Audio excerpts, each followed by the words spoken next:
Hello, I'm Brigantia Blackbird of Blackbird's Brew. Happy Thursday and welcome to this edition of the Pagan Housewife. Today we're going to be discussing cabin fever, as probably many people are starting to get sick of being indoors at this time of year, the value of simplifying our household routines, and the perennial question of how does one promote the health and well-being of the household. So first, cabin fever, depending on where you live and whether or not the various storms this past month have hit and whether or not it's hit your area particularly hard, you and yours might be doing quite well, or you might be clinging to a mere cobweb of sanity. Creating variation from day to day is one way to stave off the worst of this. If every day is exactly the same, we are not helping ourselves. So we might try experimenting with new recipes, picking up a new book, or taking up a new pastime or skill, or to try, even something like a different board game with the family. And even more mundanely, if we divide up our chores onto different days, that can help us break the sense of every day just being this endless monotony. So, on that note, let's talk about simplifying our household routines. Now, obviously, I think we should strive to have a well kept and a well run home, but this doesn't mean making everything hard on ourselves or attempting to reach an impractical and unrealistic standard. Now, recently, a member of Blackbird's Brew was explaining that she had a list of things that must be done and things that would be nice to get to if time and sanity permitted. It helped to remain balanced, and I find this a very sensible standard. There's also a certain standard of cleanliness and organization that's necessary for our health, and then there's the extra stuff, which is fine when you have the energy to deal with it. But it's good to allow ourselves to have a reasonable baseline for what's acceptable in our households and to make a distinction with what's above and beyond. And of course, this will look different for every household, and the needs of households do change as people go on through life. So if you are able to simplify without feeling like your world will spin out of control, allow yourself to do this.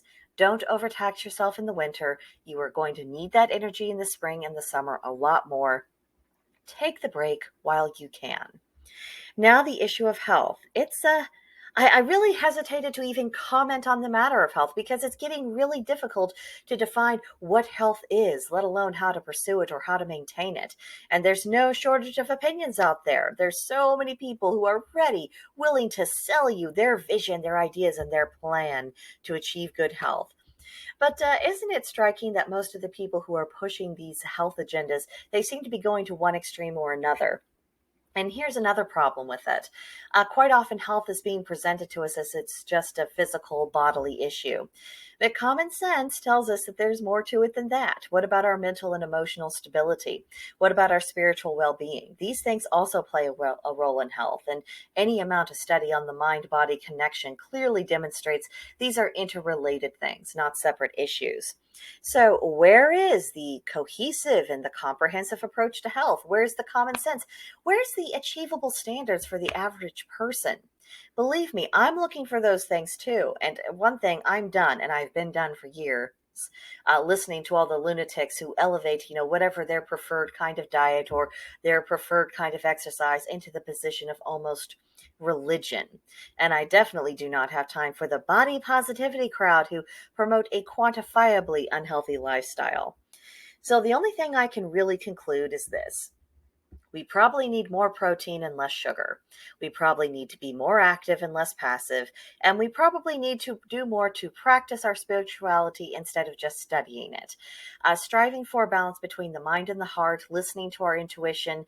And until somebody out there gets something that actually improves on that, that's all I've got for you. I'd love to hear your thoughts.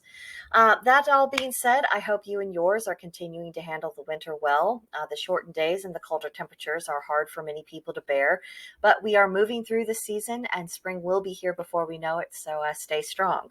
In the meantime, share your thoughts with me in the comment section below, or come visit me and the rest of the gang on Gilded. Our server is called Blackbird's Brew. There's a link in the description box to join us.